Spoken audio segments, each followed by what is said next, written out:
Sarah's boss asked her, "Does your sister live in Paris?" She confidently answered, "Yes, she do." Everyone in the office went silent. Her boss raised an eyebrow. "She do?" Sarah's face turned bright red. What happened next changed her life forever. Sarah had just moved to London for her dream job. She was nervous, but excited to impress her new colleagues. During her first team meeting, her boss was making small talk.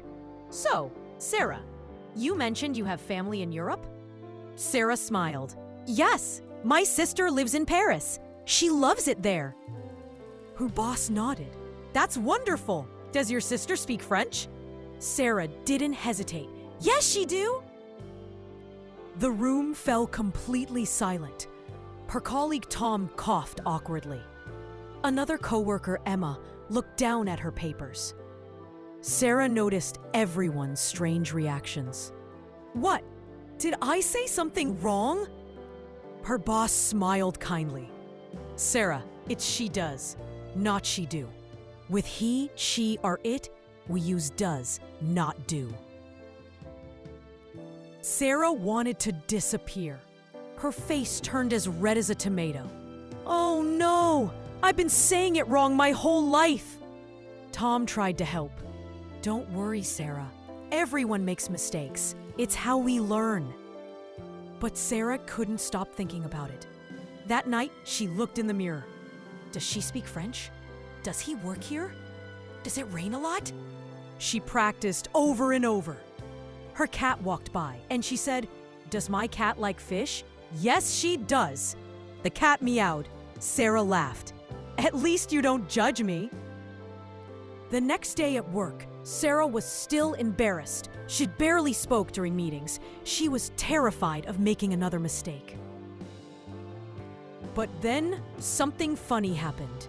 Her boss made a mistake too. He said, "Do your computer work properly, Sarah?" Everyone noticed. Emma giggled. Tom smiled. The boss laughed at himself. "I mean, does your computer work properly?" Sarah felt so much better. Even her boss made grammar mistakes. She wasn't alone. At lunch, Emma sat next to Sarah. "You know, when I first started learning English, I always mixed up do and does too." Sarah looked surprised. "Really? But your English is perfect now." Emma smiled. "It took practice. Here's a trick. If you're talking about he, she, or it, think of the word does as having that extra S for those special pronouns." Sarah's eyes lit up. "That's brilliant. So do is for I, you, we, they, and does is for he, she, it." Emma nodded. "Exactly. And the verb after does or do always stays in its base form. No extra S." Sarah practiced right away. "Does she work here? Does he like coffee? Do they travel by train?" By the end of the week, Sarah had mastered it. She even helped a new intern who made the same mistake. The intern said, "Do your sister live in Madrid?" Sarah smiled. "You mean, does your sister live in Madrid?" The intern was grateful. "Thank you so much. How did you learn this so quickly?" Sarah laughed. "I made the exact same mistake in my first meeting. But mistakes are our best teachers." Her boss overheard and smiled. "That's the spirit, Sarah.